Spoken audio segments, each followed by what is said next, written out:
Hello दोस्तों, welcome to crack TET. I am Tanu Shukla. आज हम लोग सीटेट 2021 के लिए जो भी मैथ का पोर्शन डिस्कस कर रहे थे, मतलब मैथ की पेडागोजी को हम लोग डिस्कस कर रहे थे, जो कि 2011 से लेके 2019 तक के महत्वपूर्ण प्रश्नों को हम लोग डिस्कस कर रहे हैं और उसके कॉन्सेप्ट को भी देख रहे हैं। तो आज का ये सीरीज जो है वो 10वां नंबर का है। अभी तक हम लोगों ने 90 प्रश्नों को डिस्कस कर लिया है और आज हम लोग 10 प्रश्न को और डिस्कस करेंगे। तो उसके बाद हमारे 100 क्वेश्चन पूरे हो जाएंगे। उसके बाद हम लोग 100 से ज़्यादा ही क्वेश्चन अभी और भी करेंगे मैथ पेडागोजी के। अगर आप लोग ऐसे ही प्रॉपर प्रैक्टिस करते रहेंगे प्रश्नों की, तो आप लोग एग्ज़ाम में बहुत अच्छे से और बहुत ईजिली बहुत कम समय में क्वेश्चंस के आंसर दे पाएंगे। तो हम लोग मैथ की पेडागोजी के एमसीक्यू सीरीज को कर रहे हैं। जो ये हम लोग सीरीज कर रहे हैं, ये सीटेट के लिए, एमपी टेट के लिए और अदर टीचिंग कोई भी एग्ज़ाम हो जहाँ पर भी मैथ की पेडागोजी आती है। यूपी टेट में तो ज़्यादा मैथ की पेडागोजी नहीं आती, लेकिन 1 से 2 प्रश्न जो है वो मैथ की पेडागोजी के या फिर फैक्चुअल टाइप के क्वेश्चन जो है वो ऐसे बुक्स का नाम, इस तरीके के क्वेश्चन जो है वो पूछे जा सकते हैं। लेकिन मैथ में यूपी टेट में ज़्यादा कैलकुलेशन वाले क्वेश्चन पूछे जाते हैं, जबकि सीटेट में आपको 15 मार्क्स के पेडागोजी के क्वेश्चन पूछे जाते हैं, जो कि अगर आप प्रैक्टिस कर लेते हैं तो आपके लिए ये काफ़ी इजी हो जाता है। और same to same MP TET में भी 15 ही क्वेश्चन मैथ पेडागोजी के पूछे जाते हैं। और अगर कहीं पर भी मैथ की पेडागोजी आती है तो वो आपके लिए ये सेशन जो है वो हेल्पफुल होगा। और हम लोग 200 से ज़्यादा एमसीक्यू करने वाले हैं। अभी आप देख सकते हैं कि अभी हम लोगों ने 90 क्वेश्चन को कर लिया है। आज का जब हम लोग कर लेंगे क्वेश्चन तो 100 क्वेश्चन हो जाएगा। अभी हम लोग 8-10 दिन में 100 क्वेश्चन और भी जल्दी ही कर लेंगे। एग्ज़ाम के पहले हम लोग 200 प्लस क्वेश्चन जो कि मैथ पेडागोजी की कर लिए होंगे। और ये पार्ट 10 है, ठीक है। इसके पहले हम लोगों ने 9 पार्ट में 90 क्वेश्चन को डिस्कस किया है मैथ पेडागोजी का। आज हम लोग अपना पहला प्रश्न देखते हैं। ज़्यादातर वही प्रश्न शामिल किए गए हैं यहाँ पर जो कि प्रीवियस ईयर में आए हुए हैं, लेकिन एक बात ये है कि मैंने ईयर वाइज अभी नहीं करवाया है। मैंने मतलब मिक्स क्वेश्चन करवाए हैं, किसी ईयर का कुछ कुछ लिया है। अगर आप लोगों को ईयर वाइज चाहिए तो वो जनवरी में 1-2 वीडियो में बनाऊंगी, जिसमें कि पूरा 2011 से लेकर 2019 तक ईयर वाइज वहाँ पे क्वेश्चन हो जाएंगे। लेकिन अभी हम लोग मिक्स क्वेश्चन ही करने वाले हैं। तो आज का हमारा जो पहला क्वेश्चन है कि गणित शिक्षण में गणित शिक्षक की मुख्य भूमिका क्या होती है। आप लोग भी कमेंट बॉक्स में अपना आंसर देते जाइए। तो पहला क्वेश्चन है कि गणित शिक्षण में गणित शिक्षक की मुख्य भूमिका क्या होती है, ठीक है। गणित के शिक्षक की गणित के शिक्षण में मुख्य भूमिका क्या होती है, ये क्वेश्चन में पूछा जा रहा है। पहला है निर्देशक की भूमिका होती है, दूसरा है दार्शनिक की भूमिका होती है, तीसरा है मित्र की भूमिका होती है और चौथा है उपर्युक्त सभी। तो गणित के शिक्षण में शिक्षक की मुख्य जो भूमिका होती है वो एक निर्देशक की भी होती है, एक दार्शनिक की भी होती है और एक मित्र की भी होती है, ठीक है। तो यहाँ पे हमारा सी ऑप्शन जो है वो बिल्कुल सही हो जाएगा, क्योंकि टीचर जो है वो क्लास को कंट्रोल भी करता है और बच्चों को बहुत सारी बातें भी बताता है और वो फ्रेंड की तरह बच्चों को समझाता है। मतलब एनसीएफ में भी टीचर को एक मतलब जो बहुत कठोर टाइप के पहले टीचर होते थे उस तरीके के टीचर की बात नहीं की गई है, बल्कि एक सुविधादाता के रूप में बात की गई है कि जहाँ भी ज़रूरत पड़े आप वहाँ पे क्लास को कंट्रोल भी करिए, लेकिन उसके साथ साथ क्लास में टीचर का जो व्यवहार हो वो काफ़ी लचीला हो और जो फ्रेंड्स होते हैं उनका व्यवहार काफ़ी लचीला होता है। तो यहाँ इसलिए यहाँ पे मित्र ऑप्शन भी सही होगा। अब यहाँ पे डी बिल्कुल सही है। यहाँ पे मित्र का मतलब उस तरीके का मित्र नहीं कि हम लोग जिससे जो भी चाहे वो बोल लें, उस तरीके का मित्र नहीं। मतलब कि एक अपने मर्यादा में रहते हुए टीचर की हम हेल्प अपने मतलब क्लास वर्क में और भी अदर एक्टिविटीज़ में हम टीचर से बिना डरे हुए ले सकते हैं, ठीक है। तो यहाँ पे हमारा डी ऑप्शन जो है वो बिल्कुल सही आंसर होगा। और अगला क्वेश्चन है आज का कि गणित शिक्षण में बच्चों की रुचि का विषय के प्रति अभाव एक प्रमुख समस्या है। विषय में छात्रों की रुचि पैदा करने के लिए आप निम्नलिखित में से कौन सा प्रभावी तरीका अपनाएंगे। क्वेश्चन में ये कहा जा रहा है कि बच्चों में गणित के प्रति, गणित शिक्षण के प्रति, मतलब कि मैथ पेडागोजी, मतलब गणित शिक्षण में गणित जब बच्चों को पढ़ाई जाती है तो ज़्यादातर बच्चे जो होते हैं वो गणित में रुचि नहीं लेते हैं, वो एक मजबूरी के तौर पर गणित को पढ़ते हैं। तो गणित विषय में छात्रों की रुचि पैदा करने के लिए निम्नलिखित में से क्या प्रभावी तरीका आप अपनाएंगे। तो एक शिक्षक होने के नाते बच्चे आपके क्लास में गणित पढ़ने में इंटरेस्ट नहीं ले रहे हैं, तो आप एक शिक्षक होने के नाते कौन सा प्रभावी तरीका अपनाएंगे? पहला है कि कमजोर छात्रों के लिए अतिरिक्त कक्षाओं की व्यवस्था करके, या फिर समय विभाग चक्र में गणित विषय को अधिक कालांश देंगे, या फिर विद्यालय में अधिक पुस्तकें खरीदेंगे, या फिर खेल विधि से शिक्षण कराएंगे।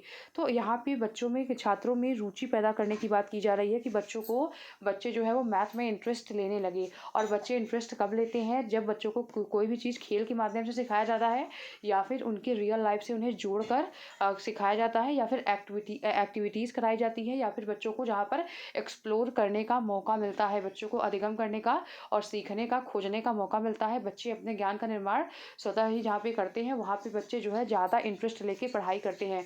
बच्चों को हम लोग खेलने के लिए नहीं कहते हैं, लेकिन फिर भी बच्चे खेलते हैं। क्यों? क्योंकि उनको उसमें मज़ा आता है। तो बच्चों को अगर हम मैथ को खेल विधि से सिखाने की कोशिश करेंगे, तो बच्चों को मज़ा आएगा, और जब मज़ा आएगा तो बच्चे जो है वो बच्चों के अंदर इंटरेस्ट पैदा होने लगेगा मैथ को पढ़ने के लिए। तो यहाँ पे हमारा डी ऑप्शन जो है वो बिल्कुल सही है। विद्यालय में अधिक पुस्तकें खरीद देने से बच्चों में मैथ को पढ़ने के प्रति रुचि नहीं बढ़ेगी। ये तो कोई बात ही नहीं हुई। और समय विभाग चक्र में गणित विषय को अधिक कालांश देंगे। अगर हम गणित के पीरियड को बढ़ा देंगे तो इससे जो है वो बच्चे बोरी होते हैं, बहुत इंटरेस्ट नहीं लेते हैं इसे पढ़ने में। और कमज़ोर छात्रों की अतिरिक्त कक्षाओं देने की व्यवस्था, तो ये इंटरेस्ट उत्पन्न करने के लिए नहीं होता, बल्कि क्लास में मतलब एक लेवल मेंटेन करने के लिए और सभी बच्चों को साथ में मतलब पढ़ाने के लिए जो हमारा कॉन्सेप्ट होता है उसको मेंटेन करने के लिए हम जो भी कमज़ोर छात्र हैं उनको अतिरिक्त कक्षाएं देते हैं। तो ये एक दूसरी बात हो गई। बच्चों में मैथ के लिए इंटरेस्ट बढ़ाने के लिए सबसे जो यहाँ पे चारों में से सबसे बेटर जो ऑप्शन होगा वो डी होगा, कि खेल विधि से अगर हम बच्चों को शिक्षण कराएंगे तो बच्चे जो है वो मैथ को पढ़ने में काफ़ी रुचि लेने लग जाएंगे। ठीक है। और हमारा अगला क्वेश्चन है कि गणित शिक्षण की समस्याओं को दूर करने के लिए निम्नलिखित में से क्या आवश्यक है? शिक्षक का व्यवहार उचित हो, या फिर व्यक्तिगत विभिन्नता के अवधारणा को कक्षा में अपनाया जाए, या फिर सभी विषयों के अभ्यास कार्य एक ही शिक्षण विधि से कराए जाए, या फिर उपरोक्त में से कोई नहीं। तो पहले आप ऐसे ऑप्शंस को निकाल दीजिए जो एकदम आंसर हो ही नहीं सकते। पहली बात तो आप एलिमिनेशन मेथड का यूज़ करिए। पहला ऑप्शन है, पहले आप सी ऑप्शन देखेंगे कि सभी विषयों के अभ्यास कार्य एक ही शिक्षण से कराया जाए। तो कोई भी विषय हो, तो ये तो अपने आप में एकदम ही गलत पॉइंट है, क्योंकि अगर मैथ को पढ़ाने का अभ्यास कार्य मतलब मैथ का अभ्यास करने का कार्य अलग हो सकता है। ईवीएस का अलग होगा, सोशल साइंस का अलग होगा, साइंस का अलग होगा, हिंदी का अलग होगा, इंग्लिश का अलग होगा। मतलब हर सब्जेक्ट का अपना मतलब अभ्यास कार्य कराने का अलग अलग तरीका होता है, अलग अलग तरीका होता है। कोई भी सब्जेक्ट पढ़ाने का, कोई भी सब्जेक्ट क्लास में पढ़ाने का अपना अलग अलग शिक्षण विधि होती है। टॉपिक के वाइज भी शिक्षण विधि होती है, और सब्जेक्ट वाइज भी अलग अलग प्रकार की शिक्षण विधियाँ होती हैं पढ़ाने के लिए। तो ये तो ऑप्शन होगा नहीं कि सभी विषय को हम एक ही शिक्षण विधि से पढ़ाएं। ठीक है, तो ये तो एकदम ही गलत हो गया, और तो ये तो होगा नहीं। और पहला और दूसरा, पहला ऑप्शन भी अपने आप में सही है। यहाँ पे अगर ए और सी ऑप्शन होता तो दोनों ही सही होता, लेकिन यहाँ पे ए और सी ऑप्शन है नहीं, इसलिए हमारा ये डी ऑप्शन भी नहीं होगा। यहाँ पे हमारा बी ऑप्शन ज़्यादा सटीक बैठेगा कि व्यक्तिगत विभिन्नता के अवधारणा को कक्षा में अपनाया जाए। यदि जो शिक्षक है वो व्यक्तिगत विभिन्नता के कॉन्सेप्ट को कक्षा में अपनाएगा तो ऑटोमेटिकली शिक्षक का जो व्यवहार है वो उचित ही होगा। ठीक है, तो ये जो ए वाला ऑप्शन है वो बी में समाहित है, लेकिन हाँ अगर ए और बी दोनों ऑप्शन होता तो हम बी को साथ में ले रखते साथ में, लेकिन यहाँ पे हमें एक ही चुनना था, इसलिए हम यहाँ पे बी को हम आंसर के रूप में चुन रहे हैं। और अगला क्वेश्चन है कि बच्चे वातावरण में सहज रूप से सब कुछ सीख लेते हैं। यदि शिक्षक का व्यवहार बच्चों के प्रति अनुकूल है तो उपरोक्त कथन क्या दर्शाता है? बच्चे वातावरण में सहज रूप से कुछ सीख लेते हैं, और यदि शिक्षक का व्यवहार बच्चों के प्रति अनुकूल है, शिक्षक का जो व्यवहार है वो बच्चों के प्रति अनुकूल है, तो वो क्या दर्शा रहा है? यह जो कथन है वो क्या दर्शा रहा है? शिक्षक के व्यवहार के महत्व को, या फिर वातावरण की शुद्ध वायु को? तो ये इसका तो कोई मतलब ही नहीं है इस ऑप्शन का। और बच्चों की चतुराई को, तो बच्चों की चतुराई भी यहाँ पे नहीं दिखाई जा रही है। शिक्षण की विशेषताओं को, आप ई और डी में कंफ्यूज हो सकते हैं, लेकिन यहाँ पे आप देख सकते हैं कि शिक्षक का व्यवहार, डायरेक्टली यहाँ पे शिक्षक के व्यवहार के बारे में बात की जा रही है, इसलिए हमारा ए ऑप्शन जो है वो बिल्कुल सही होगा कि शिक्षक के व्यवहार के महत्व को इस कथन में दर्शाया जा रहा है। तो यहाँ पे हमारा ए ऑप्शन हमारा यहाँ पे सही आंसर बनेगा। ए ऑप्शन हमारा सही आंसर बनेगा। और अगला क्वेश्चन है हमारा कि आधुनिक शिक्षण विधियों का, यहाँ पे विधियों होगा, ठीक है, विधियों का प्रयोग ना किया जाना निम्नलिखित में से किसकी एक समस्या है। आधुनिक जो भी शिक्षण की विधियां हैं उनका अगर प्रयोग नहीं किया जा रहा है शिक्षण शिक्षण विधि में, मतलब बच्चों को पढ़ाते समय आधुनिक शिक्षण विधियों का प्रयोग नहीं किया जा रहा है अगर, तो यह किसकी समस्या है चारों ऑप्शंस में से। तो पाठ्य पुस्तक की समस्या है, तो ये तो पाठ्य पुस्तक की समस्या है नहीं। अगर मैं टीचर हूँ और मैं आधुनिक शिक्षण विधियों का प्रयोग करके बच्चों को नहीं पढ़ा रही हूँ, तो क्या वो पाठ्य पुस्तक की समस्या होगी? नहीं, ये पाठ्य पुस्तक की समस्या नहीं होगी, बल्कि एक टीचर की समस्या हो सकती है। ये विद्यालय की भी समस्या नहीं होगी और अभिभावक की भी समस्या नहीं होगी, बल्कि यह शिक्षण की समस्या होगी। और शिक्षण में टीचर जो है वो शामिल होते हैं। कई बार ऐसा होता है कि बच्चों मतलब टीचर्स को सही ट्रेनिंग नहीं दी जाती, जिसकी वजह से वो शिक्षण विधियों का क्लास में यूज़ नहीं कर पाते हैं। तो यहाँ पे ये शिक्षण की एक समस्या है। यहाँ पे बी ऑप्शन जो है वो सही है। और अगला अगला क्वेश्चन है कि गणित शिक्षण में गणित संबंधी समस्याओं को दूर करने के लिए निम्नलिखित में से आप क्या उपाय अपनाएंगे? प्रधानाचार्य से बच्चों की शिकायत करेंगे? गणित शिक्षण संबंधी समस्या को दूर करने के लिए प्रधानाचार्य से आप बच्चों की शिकायत करेंगे? तो ये तो एकदम ही नहीं करना है हमें। और गणित विषय में कमजोर बच्चों का विषय परिवर्तित करेंगे, या फिर जो बच्चे गणित में कमजोर हैं उनका विषय चेंज करके उन्हें कुछ और दिला देंगे? तो यहाँ पे हम प्राथमिक और अपर प्राइमरी, मतलब प्राइमरी लेवल की और अपर प्राइमरी लेवल की बात कर रहे हैं। और प्राइमरी और अपर प्राइमरी लेवल में कोई भी सब्जेक्ट चेंज नहीं कर सकते हम, ऐसा तो है नहीं। ये इंटरमीडिएट और हाई स्कूल तो है नहीं कि जहाँ पे हम मैथ छोड़ के कुछ और ले सकते हैं। यहाँ पे तो हमें अनिवार्य रूप से पढ़ना ही होता है, तो ये तो ये भी एकदम ही गलत है। और बच्चों की में उचित दृष्टिकोण का विकास करेंगे, यहाँ पे हमारा सी ऑप्शन जो है वो बिल्कुल सही होगा कि हम बच्चों में उचित दृष्टिकोण का विकास करेंगे।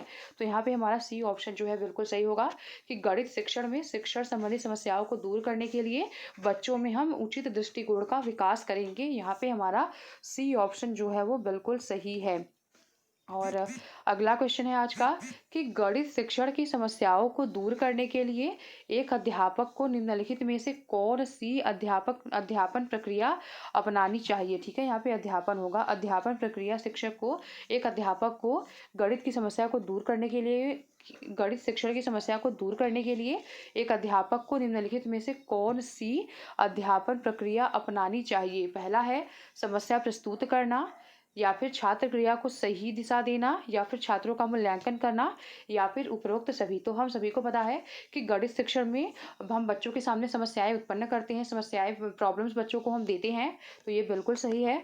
और छात्र क्रिया को सही दिशा देना, मतलब छात्र अगर गलत कर रहा है तो उसके जो भी वो कर रहा है उसको सही डायरेक्शन में ले जाना, तो ये भी सही है। और छात्रों का मूल्यांकन करना, मतलब छात्र कैसा कर रहा है, वो अपनी लेवल पे कैसा परफॉर्म कर रहा है, इन सब चीज़ों का मूल्यांकन भी करना। तो यहाँ पे तीनों ही ऑप्शन सही है, इसलिए हमारा डी ऑप्शन यहाँ पे सही होगा।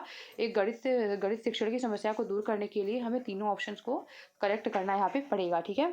और अब अगले क्वेश्चन की तरफ चलते हैं कि बच्चों को गणित सरल और रुचिकर लगे, इसके लिए एक शिक्षक को निम्नलिखित में से क्या उपाय करने चाहिए?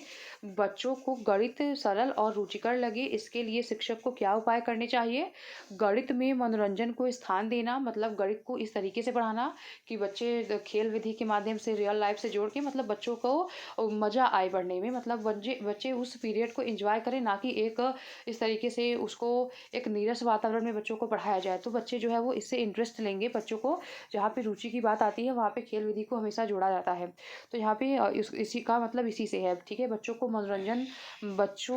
गणित में मनोरंजन को स्थान देना, तो ये बिल्कुल सही है। और क्रियात्मक कार्यों को प्रधानता देना, तो ये भी अपने आप में बिल्कुल सही है। जो भी एक्टिविटी बेस्ड कार्य होते हैं उसको क्लास में ज़्यादा से ज़्यादा बच्चों से कराया जाए, बच्चों को प्रोजेक्ट दिया जाए और ग्रुप एक्टिविटीज़ बच्चों से कराई जाए और उनको रियल लाइफ एग्जाम्पल से जोड़कर पढ़ाया जाए। और फिर बच्चों को ज़्यादा से ज़्यादा एक्टिविटी में इंगेज किया जाए, बच्चों को एक्सप्लोर करने का मौका दिया जाता है। तो बच्चे जो है वो कोई भी सब्जेक्ट, गणित हो या कोई भी सब्जेक्ट हो, उसको बहुत इंटरेस्ट के साथ पढ़ते हैं। और बच्चों को ज्ञान प्रदर्शन के लिए उचित अवसर भी दिए जाए कि बच्चों के अंदर जो भी जिस लेवल का भी ज्ञान है, किसी को अच्छा ज्ञान है, किसी को कम ज्ञान है, किसी को एकदम ही ज्ञान नहीं, मतलब हर बच्चे को अपने आप को परफॉर्म करने का, अपने आप को दिखाने का मौका दिया जाना चाहिए, उचित अवसर प्रदान करने चाहिए बच्चों को। तो यहाँ पे तीनों पॉइंट जो है वो अपने आप में सही है, तो इसलिए हमारा डी ऑप्शन जो है वो बिल्कुल सही आंसर, हमारा यहाँ पे डी ऑप्शन जो है वो बिल्कुल सही आंसर बनेगा। और अगला प्रश्न है हमारा कि गणित शिक्षण में अभ्यास कार्य देते समय ध्यान रखना चाहिए, अभ्यास कार्य का उद्देश्य स्पष्ट होना चाहिए, अभ्यास कार्य की गति उपयुक्त होनी चाहिए, पुनरावृत्ति उचित कालांतर से होना चाहिए, उपरोक्त सभी। गणित शिक्षण में अभ्यास कार्य देते समय ध्यान रखना चाहिए कि अभ्यास कार्य का उद्देश्य स्पष्ट होना चाहिए, तो ये बिल्कुल सही है कि हमारा ये उद्देश्य स्पष्ट होना चाहिए कि हम जो भी बच्चे से प्रैक्टिस करवा रहे हैं वो हम हमारा उद्देश्य क्या है आखिरकार उसको प्रैक्टिस कराने के लिए। जैसे बच्चों को अगर एडिशन में प्रॉब्लम हो रही है तो मैं बच्चों को बहुत सारा एडिशन दूंगी, अभ्यास कार्य दूंगी, तो उसका मेरा उद्देश्य स्पष्ट है कि बच्चों का जो भी कैलकुलेशन में उनको प्रॉब्लम हो रही है वो ठीक हो जाए। तो ये अभ्यास कार्य का जो उद्देश्य है वो पूरी तरह से स्पष्ट होना चाहिए और अभ्यास कार्य की गति भी उपयुक्त होनी चाहिए।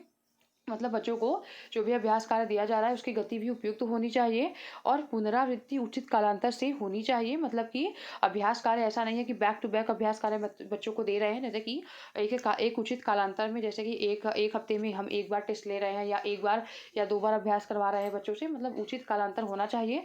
अगर हम बैक टू बैक करवाते रहेंगे अभ्यास कार्य तो बच्चों जो है वो मतलब बहुत नीरस हो जाएगा बच्चों के लिए ये, और उनको पढ़ने में मज़ा नहीं आएगा और फिर बच्चों के अंदर रुचि भी उत्पन्न नहीं हो पाएगी। तो गणित में अभ्यास कार्य देते समय बच्चों का अभ्यास कार्य का उद्देश्य स्पष्ट होना चाहिए और अभ्यास कार्य की गति भी उपयुक्त होनी चाहिए और पुनरावृत्ति भी उचित कालांतर से होनी चाहिए। तो यहाँ पे हमारा उपरोक्त डी जो है वो मतलब डी ऑप्शन जो है उपरोक्त सभी हमारा सही आंसर बनेगा। और अगला क्वेश्चन है हमारा कि गणित शिक्षण की समस्या को दूर करने के लिए बालक में ज्ञान के प्रति रुचि उत्पन्न की जा सकती है, शिक्षण विधि के द्वारा, प्रेरणा के द्वारा, अभिरुचि के द्वारा या इनमें से किसी के द्वारा नहीं। तो गणित शिक्षण की समस्या को दूर करने के लिए बालक में ज्ञान के प्रति रुचि उत्पन्न की जा सकती है शिक्षण के द्वारा। शिक्षण के द्वारा हम बच्चों में रुचि नहीं उत्पन्न कर सकते, बल्कि प्रेरणा अगर है मतलब अभिप्रेरणा या फिर मोटिवेशन, बच्चों को अगर हम मोटिवेट करें कोई भी सब्जेक्ट पढ़ने के लिए तो बच्चों में ज्ञान के प्रति रुचि उत्पन्न हो सकती है। तो यहाँ पे हमारा बी ऑप्शन जो है वो बिल्कुल सही हो जाएगा। आज हम लोगों ने 10 क्वेश्चन को डिस्कस कर लिया है। अभी तक हम लोगों ने मैथ पेडागोजी के 100 क्वेश्चंस को डिस्कस कर लिया है और बहुत जल्द हम लोग अपना 200 प्लस का टारगेट भी पूरा कर लेंगे मैथ पेडागोजी का, और इसी तरीके से हर सब्जेक्ट का जितने भी क्वेश्चन हम लोग करने वाले हैं उसे भी कर लेंगे। और बहुत जल्द अब हम लोग सोशल साइंस के पेडागोजी को भी प्रीवियस ईयर के माध्यम से स्टार्ट करने वाले हैं, ठीक है। और संस्कृत का पेडागोजी हम लोग क्वेश्चंस को अरेंज कर रहे हैं, जैसे ही क्वेश्चन अरेंज हो जाएंगे तभी हम संस्कृत की पेडागोजी को डिस्कस कर पाएंगे, अदरवाइज हम नहीं कर पाएंगे क्योंकि उसकी टाइपिंग में बहुत ज़्यादा प्रॉब्लम हो रही है। और अगर आप लोगों को चैनल के कंटेंट पसंद आ रहे हों तो आप हमारे वीडियोस को लाइक करें, चैनल को सब्सक्राइब करें और बेल आइकन को प्रेस करें और ज़्यादा से ज़्यादा लोगों तक शेयर करें ताकि लोग हमसे जुड़ सके और उनको इन फ्री क्लासेस का फ़ायदा हो सके। Thank you so much.